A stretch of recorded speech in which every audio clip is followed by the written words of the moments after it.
이 시간 각자의 자리에서 온전히 주일 예배를 드리는 성도님들을 축복합니다. 평안하십시오. 성령 충만하십시오. 믿음이 더 견고해지는 예배 시간이 되기를 간절히 축원합니다. 코로나19로 인해 우리의 신앙생활이 많이 달라졌습니다.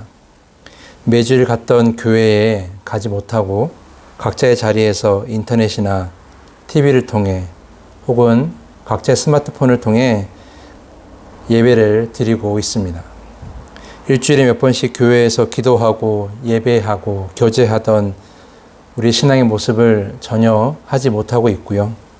성도들과 모여서 속회 예배도 드리고 선교회 모임도 했었는데 그것마저도 멈추게 되었습니다. 슬프고 힘든 일, 울고 싶을 때 찾아갔던 교회에도 이제 마음대로 찾아가지 못하는 교회가 되어버렸습니다. 코로나19라는 바이러스는 당연하다고 여겼던 우리의 신앙생활을 한순간에 빼앗아 가버렸습니다. 이런 갑작스러운 변화 속에서 성도님들이 가장 염려하는 것은 각자의 믿음일 겁니다. 우리의 믿음을 잘 지탱하던 신앙의 여러 가지 습관들, 그런 모습들이 한꺼번에 다 하지 못하게 되자 혹시 우리의 믿음이 약해지는 것은 아닌지, 무너지는 것은 아닌지 불안해하고 염려할 것이라 생각됩니다. 하지만 우리가 하나 생각해야 될 것은 우리의 인생 자체가 늘 같은 모습으로, 한 가지 모습으로만 보이지 않는다라는 겁니다. 변화는 우리에게 늘 다가오기 마련입니다. 그렇기 때문에 이러한 변화 속에서 우리의 믿음이 약해질 것을 염려하는 그것은 충분히 이해가 되지만, 그러나 우리가 그러한 변화 속에서도 우리의 믿음을 지켜야 되는 것 또한 우리가 생각해야 될 부분이라고 저는 여러분들에게 말씀드리고 싶습니다. 디모데 전서와 후서는 디모데를 향한 바울의 목회적 조언들이 담겨 있는 편지입니다. 그 중에서 오늘 본문 말씀은 바울 스스로가 나의 삶이 얼마 남지 않았구나 라는 그러한 것을 직감하고 나서 디모데에게 한 조언들을 담고 있죠. 삶의 마지막 순간 바울은 자신의 삶을 되돌아보면서 디모데에게 이렇게 한 문장으로 정리해서 이야기하고 있습니다. 오늘 본문 7절 말씀인데요. 나는 선한 싸움을 싸우고 나의 달려갈 길을 마치고 믿음을 지켰으니. 바울은 자신의 삶을 크게 세 가지로 표현하고 있습니다. 첫째, 선한 싸움을 싸웠다. 둘째, 달려갈 길을 마쳤다. 셋째, 믿음을 지켰다입니다. 전 이 세 가지 말씀을 묵상하면서 가장 마음에 남았던 것은 마지막이에요. 바로 믿음을 지켰다라는 거죠. 믿음을 지켰다. 여러분, 바울이 누구입니까? 초대교회 역사상 빠져서는 안 되는 인물. 그로 인해서 복음이 아시아를 넘어 유럽으로 전파되게 되었고, 그로 인해서 초대교회가 세워지고 견고하게 되었던 것. 바울은 초대교회 역사에서 가장 중요한 인물 중에 하나입니다. 그런 바울이 이런 고민을 했다는 거예요. 나는 믿음을 지켰다라는 거예요. 다시 말하면 이러한 믿음을 지켰다는 표현을 깊이 생각해 보면 그도 우리와 마찬가지로 믿음을 지키기가 쉽지 않았다라는 거예요. 평생 믿음을 지키기 위해 노력했다라는 것을 우리는 오늘 말씀을 통해 알 수 있습니다. 그도 그럴 것이 바울이 전도하고 바울이 선교했던 시대는 매우 큰 변화가 일어났던 시대라는 거예요. 지금 우리의 믿음의 모든 상황들이 바뀌어가는 것처럼 그때도 바울이 가졌던 믿음이 흔들릴 수 있을 만큼 많은 변화가 있었던 때였습니다. 가장 큰 변화 중에 하나는 말씀의 주 무대가 팔레스틴 지역에서, 유대 지역에서 유럽으로 변화되었다라는 겁니다. 여러분도 잘 아시는 것처럼 바울은 유대인이었습니다. 그는 하나님의 선민사상을 믿고 있었죠. 즉 하나님이 선택한 민족, 이스라엘 유대인들을 통해 오직 그들을 통해서만 하나님의 구원이 이루어질 수 있다. 그들에게만 하나님의 구원이 임한다. 하나님의 사랑과 은혜가 임한다라는 것을 생각했었습니다. 그래서 바울 또한 자신의 믿음의 주 무대를 예루살렘을 벗어나지 않았습니다. 예루살렘에서 기도하고 예루살렘에서 제사드리고 예루살렘 주변의 회당에서 말씀을 듣고 전하기 했습니다. 그런데 복음은 그렇지 않았죠. 익숙했던 그들의 생활권에서 벗어나기 시작했어요. 예루살렘을 넘어 회당을 넘어 아시아 지역을 넘어서 결국 유럽에까지 복음이 전파되기 시작한 겁니다. 바울이 경험했던 초대교회는 그런 변화의 중심에 있었습니다. 늘 유대 지역에만 있었던, 늘 그 팔레스틴 지역에만 있었던 그런 믿음의 주 무대가 그 활동 지역이 유럽으로, 로마로 그렇게 퍼져나가기 시작했던 거죠. 이런 변화에 적응하지 못했던 유대인들은 그렇게 변화에 적응하며 초대교회의 기초를 이루어갔던 바울과 그 초대교회 교인들을 핍박했어요. 너희들이 잘못되었다. 너희들이 잘못된 길을 가고 있다. 너희들의 변화는 잘못된 것이라고 말하면서 핍박하기 시작했죠. 하지만 그들의 핍박은 잘못된 것이었습니다. 그들이 핍박하면 핍박할수록 변화에 적응하려 노력했던 초대교인들은 다 흩어져서 복음을 전하는 전도자가 되었던 겁니다. 오히려 유대의 고유 문화를 통해서 생산된 그 초대교회의 그 믿음, 그것이 헬라 문화와 크게 접목되면서 더 크게 퍼져나가기 시작한 거예요. 그것이 초대교회에서 가장 중요한 변화라고 할 수 있습니다. 다시 말하면 바울은 그런 믿음과 그 신앙생활의 변화 한가운데 있었어요. 모든 것이 다 변하고 있었어요. 회당 중심, 예루살렘 중심의 믿음에서 각 교회 중심, 지역 중심의 교회로 바뀌어나가고 있었고, 유대인들만 믿음을 가졌다고 생각했던 그런 것에서 유대인 이외에 이방인들과 그리고 전 세계의 모든 사람들을 향해서 복음이 나아가고 있었던 그런 변화의 중심에 있었다는 거죠. 사실 그 바울의 입장에서 생각해 보면 바울이 믿음을 지키기 과연 쉬웠을까? 저는 그것이 어려웠다고 생각합니다.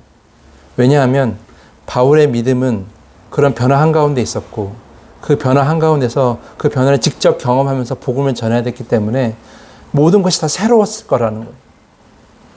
말씀을 전하는 환경, 기도하는 환경, 예배드리는 환경, 그 모든 것들이 다 변화 한가운데 있었다는 거예요. 근데 가장 중요한 것은 바울은 그런 변화에서도 자신의 사역과 자신의 믿음을 잘 지켜왔다라는 겁니다.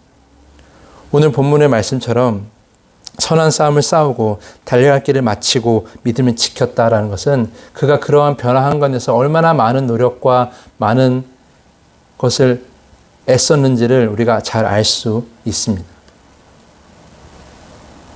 오늘 바울은 말씀을 통해서 자신의 인생을, 자신의 사역의 모든 삶을 달리기에 비유하고 있습니다. 여러분, 달리기를 생각해 보면 그렇습니다. 모든 것이 일정치 않다라는 거죠. 특히 마라톤을 생각하면 더 쉽게 알 수 있습니다.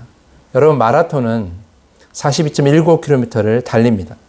그런데 42.19km를 운동장을 계속 돌지 않습니다.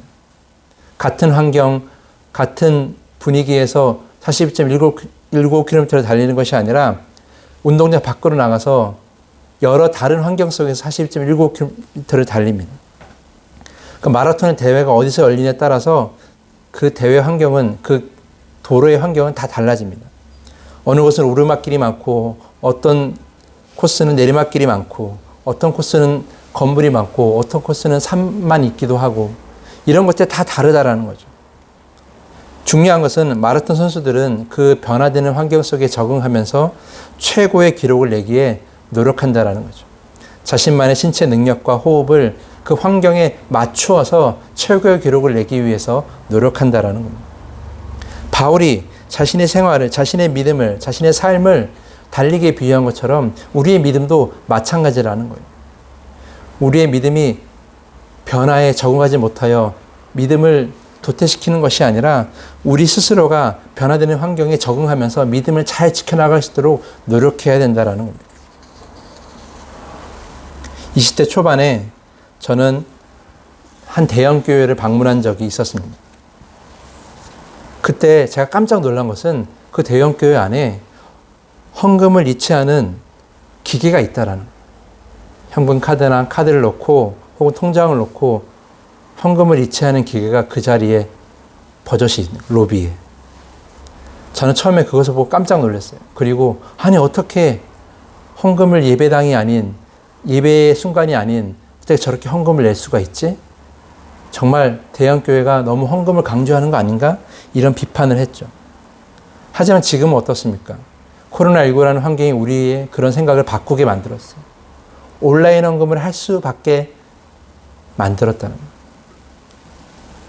저도 여러분들에게 가정에서 예배드리면 그 헌금을 잘 드려서 온라인 헌금을 해달라고 늘 단톡방에 올리지 않습니까? 제가 이렇게 변화된 거예요. 근데 저는 이 변화가 잘못된 변화가 아니라고 생각합니다. 세상의 변화에 맞추어서, 세상이 만든 그런 변화에 맞추어서 우리가 달라지는 거죠. 적응하는 거죠. 중요한 것은 본질적인 것이 변하지 않으면 비본질적인 것은 변할 수 있다라는 겁니다. 교회를 가는 것을 당연하게 여겼어요. 저는 믿음을 가진 이후에 주일에 한 번도 교회 외에 다른 곳을 간다는 것을 생각해 보지 않았던 사람입니다. 근데 지금은 어떻습니까? 성도들의 건강과 이웃의 건강과 또는 지역사회의 안전을 위해서 저는 여러분들에게 이렇게 말합니다. 예배에 모이지 마십시오라고 말이죠. 이것도 하나의 변화이죠. 코로나19가 만든 이 사회의 그런 변화 속에 우리 기독교가 이 믿음이 변화되고 있는 겁니다. 적응하고 있는 거죠. 저는 공동체를 포기하는 것은 아닙니다. 단지 상황에 따라서 모이지 않을 수 있다는 것을 여러분들에게 말씀드리고 있는 거예요.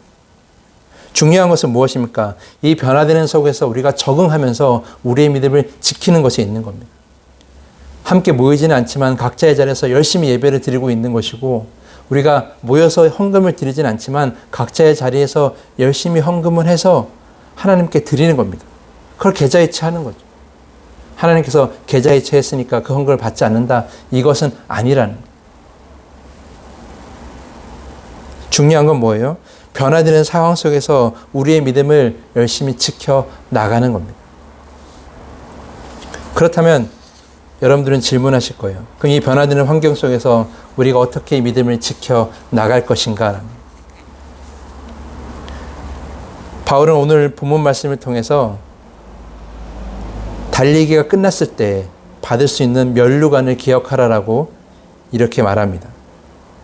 특히 그 면류관이 예비되어 있다라고 8절 말씀에 우리에게 전하고 있습니다. 여기서 말하는 면류관은 황금으로 된 화려한 그런 관을 말하는 것이 아니라 운동 경기가 끝나고 그 우승한 사람에게 주어지는 그 화관, 꽃이나 식물로 만든 그 관을 말합니다. 그런데 이 면류관이 우승한 자에게만 주어지는 것이 아니라 8절 말씀이 뭐라고 되어 있냐면 주의 나타나심을 사모하는 모든 자들에게 다 주어진다라고 이야기하고 있어요. 그러니까 이 달리기를, 이 믿음의 경주를 온전히 마치는 자에게는 다 하나님께서 면류관을 주신다라는 거죠. 이것은 다르게 말하면 이렇게도 표현할 수 있다고 생각해요. 하나님께서 결승선에 기다리고 계시다라는 거죠. 하나님께서 결승선에 기다리고 계시다라는 거죠. 달리기 하는 사람들은 무엇을 바라봅니까? 결승선을 바라봅니다. 주변에 산이 있든 바다가 있든 혹은 오르막길이 있든 내리막길이 있든 그것을 별로 생각하지 않아요. 거기에 적응해서 열심히 달리기만 하면 되는 거죠. 중요한 건 뭐예요? 그 달리는 선수가 그 결승선의 목표에 있다라는 거예요. 우리의 믿음도 마찬가지입니다. 우리의 믿음도 주변이 많이 변화되고 있다고 해서 그것을 흔들 필요가 없어요. 우리가 바라보고 생각해야 될 것은 무엇이에요? 바로 결승선에 계시는 우리 하나님을 바라보는 거죠. 빌립보서 3장 14절 말씀에 바울은 이렇게 이야기합니다. 표대를 향하여 그리스도 예수 안에서 하나님이 위에서 부르신 그 부름의 상을 위하여 달려가노라. 여기서 말하는 표대는 정말 하나의 그 표를 말하는 것이 아니라 바울의 목적, 그 하나님 주신 사명, 그리고 하나님이 계신 그곳을 말합니다. 바울의 인생에 있어서 끝에 가장 중요한 것은 자신의 모든 사명을 다 마치고 하나님을 만나는 거예요. 온전히 하나님과 만나고 하나님의 형상을 회복하고 하나님의 관계를 회복하고 하나님의 사랑을 완전히 받으며 하나님 나라에 완전히 사는 것. 그것이 바로 표대라는 거예요. 오늘 본문에서 뭐라 표현합니까? 이것을 의의 면류관이라고 표현하고 있습니다. 우리가 생각해야 될 것은 주변의 변화에 휘둘리지 않고 그 변화를 지나서 결승선에 계시는 그 하나님을 바라봐야 한다는 거죠. 하나님이 면류관을 가지고 우리에게 씌워주기를 기다리고 계시다는 거예요. 우리는 이 믿음의 경주를 어떻게 해야 돼요? 그 면류관을 바라보며 결승선에 계시는 하나님을 바라보며 나아가야 된다는 거죠.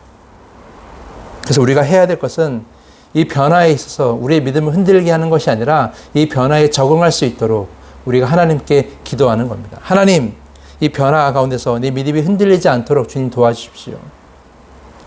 이 변화된 상황을 불만을 갖고 늘 조마조마하고 염려하는 것이 아니라 이 상황을 받아들이는 거예요.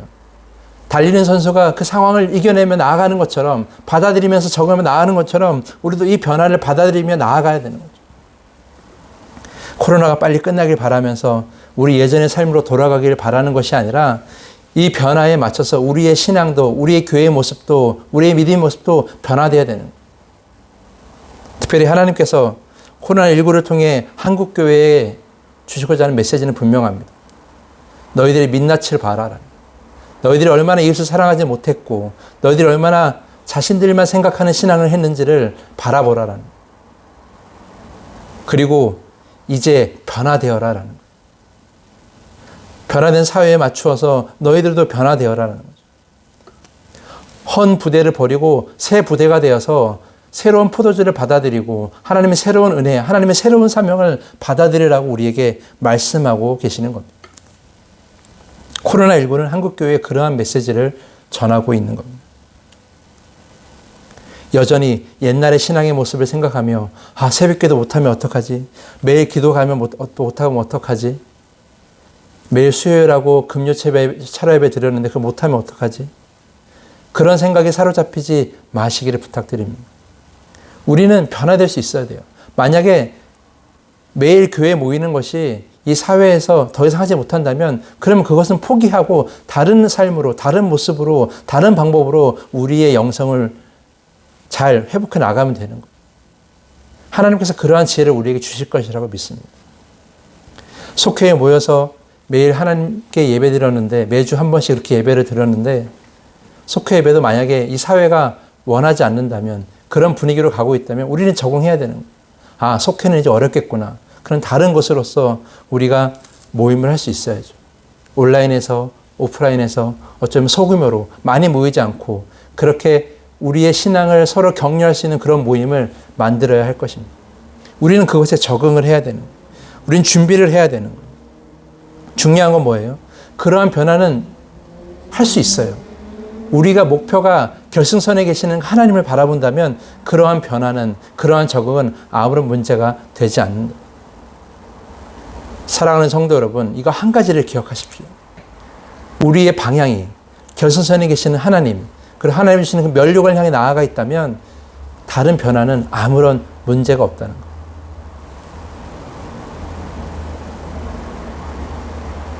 사랑하는 성도 여러분, 우리는 여전히 어려운 신앙생활 가운데 어려운 믿음을 갖고 있는 상황 속에 있습니다.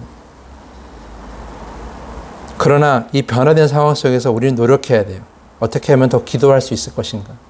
어떻게 하면 더 말씀을 볼 수 있을 것인가? 예전에는 매일 새벽에 나가 기도했다면 이제는 어떻게 해야 돼요? 이제는 제가 매일 올리는 말씀을 새벽 기도를 드리는 그런 마음으로 말씀을 읽고 묵상해야 되는 거예요.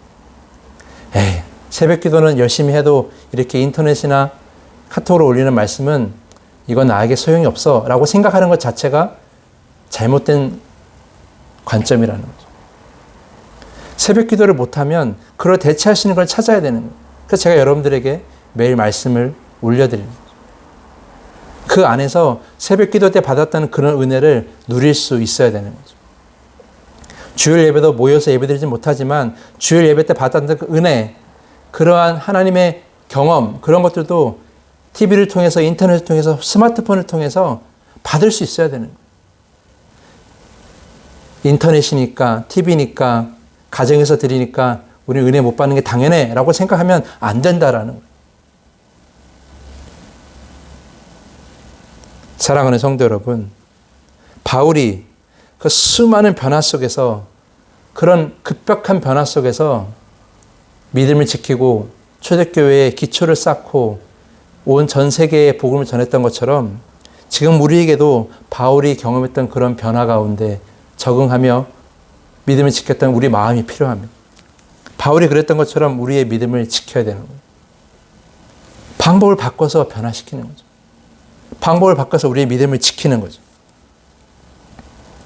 여러분 모두가 이런 변화 속에서 믿음을 잘 지킬 수 있기를 간절히 축원합니다. 그리고 그 믿음이 더욱더 온전해지기를 간절히 축원합니다. 변화 속에서 믿음을 지켜나가는 것, 그것이 코로나19를 이 시대를 살아가는 우리 성도들에게 필요한 분명한 모습이라고 생각합니다. 비록 지금 우리가 만나지 못하지만 우리가 결국 다시 만났을 때 서로의 모습을 바라보며 정말 더욱 믿음이 강해졌구나, 믿음이 온전해졌구나라는 그러한 것을 서로 느끼며 축복해 줄 수 있기를 저는 그 날을 기다리겠습니다. 각자의 자리에서 여러분의 믿음을 잘 지키시고 온전한 믿음을 가지고 나중에 기쁜 마음으로 만날 수 있는 날을 저는 기다리겠습니다. 그런 소망을 여러분께 간절히 나누면서 오늘 말씀을 마치겠습니다. 기도하겠습니다. 사랑의 하나님, 세상이 많이 변화되고 우리 믿음의 모습들도 변화되고 있습니다. 그러나 그 변화 속에서 우리가 휘둘리는 것이 아니라 저 결승선에 계시는 그 믿음의 달리기의 그 경주 안에 저 끝에서 우리에게 주시고자 하는 그 면류관을 가지고 기다리시는 우리 주님을 바라보게 하여 주시옵소서. 그 주님과 함께 온전한 날을 누릴 수 있음을 기대하며 우리가 이 시기에 이 변화를 잘 견디고 적응해 나아가며 늘 어느 때처럼 변함없이 주시는 하나님의 은혜와 사랑을 경험하는 저희들 되게 하여 주시옵소서. 특별히 성도들의 믿음이 온전해지기를 서로 기도하게 하여 주시고 더욱더 우리의 믿음이 잘 지켜나갈 수 있도록 주님께서 힘주시기를 기도하게 하여 주시옵소서. 이 시간 말씀을 듣는 우리가 모두가 하나님 온전히 만날 수 있던 것에 감사하며 이 시간도 말씀을 주시는 하나님께 감사하며 예수님 이름으로 간절히 기도합니다. 아멘.